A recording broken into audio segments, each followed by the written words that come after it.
brought this outside from inside, and you can see how the lenses got. Yee. Today is Saturday, July the 6th, 2019, Saturday of the 13th week in Ordinary Time, but also the memorial of St. Maria Goretti. If you don't know much about St. Maria, I'm going to put a link down below for you to check it out.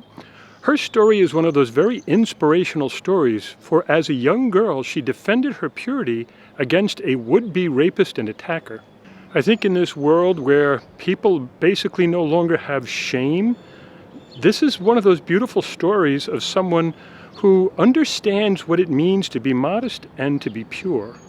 Someone like St. Maria Goretti should be an inspiration to all of us today, because I think so often we've just cashed in, if you will, on the whole sexual revolution and on how this whole thing of, like remaining pure until marriage and all that other stuff, how many people think that's hokey, and yet here is a young teen girl who can witness for us to the beauty of human sexuality. I remember the first time I had celebrated this as a priest. I was only ordained for a few weeks at that point, being that it's early July and I was ordained at the end of May. I remember reading the description and found her so fascinating, I went out and researched her life. Beautiful story, absolutely beautiful story.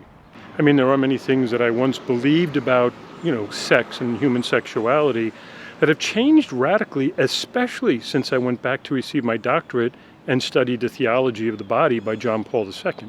The gift of human sexuality has always been meant to help us. It's not supposed to be something trivialized. It should be one of the greatest expressions between a man and a woman, and shouldn't just be something that we just willy-nilly do with anybody and everybody. So in a little while, for the first time, I'm heading back to Blessed Sacrament to do some baptisms. Kind of excited about seeing everybody. Yep, heading back is always a wonderful thing. It's like going back to visit family. Hi. How are you, Father? Thank you very much for your warm welcome to me. So I'm very happy to be here with with our Pastor Peter. I'm Father Matthew. So coming from St. Charles Hospital. I've made it back. I'm now at Blessed Sacrament, and I hear the birds already. They're all here. Yes. Father Nyack is back? Yes, I'm happy to be back. And now with Father Peter. So I'm always grateful to him. I'm happy to see him. It's good to see you, Father. Yeah, thanks. Hi, Matthew. Hello. Long time no see. Yep, definitely. How's everything? Good. Do you know who St. Maria Goretti is? No. Not a clue, huh? Zero clue. He's staying inside the cage for all of eternity. This is what happens when he runs away from home. I let him out to do just like the thing where he can sit and just eat and enjoy. And then my friend was like, oh, it's a beautiful day outside. Let's go eat breakfast on the patio. I was like, brilliant idea. Let me go clean the table. So I open the screen door, and he immediately sees me open the screen door, flies to me. And I was like, all right, fine. He's been outside before, no problem. And then he realizes he's outside.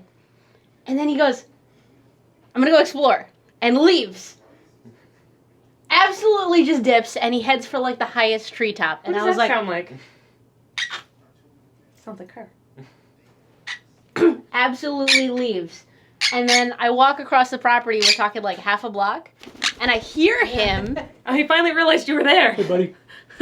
I hear him at the treetops, and I'm like, I'm not climbing a tree to go get him. And he disappears for 3 hours. Hi, Wasabi.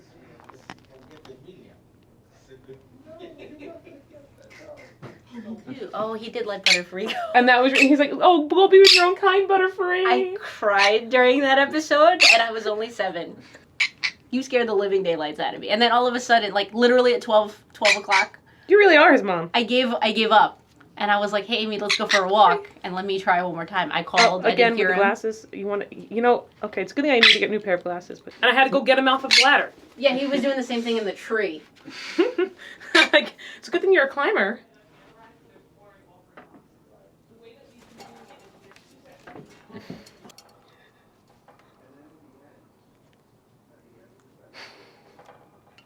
So do you know who St. Maria Goretti is? That's like the newest saint, right? She's like one of the like newer saints. She's the one who, she was very young when she passed away, wasn't she? The one who was like working for her family.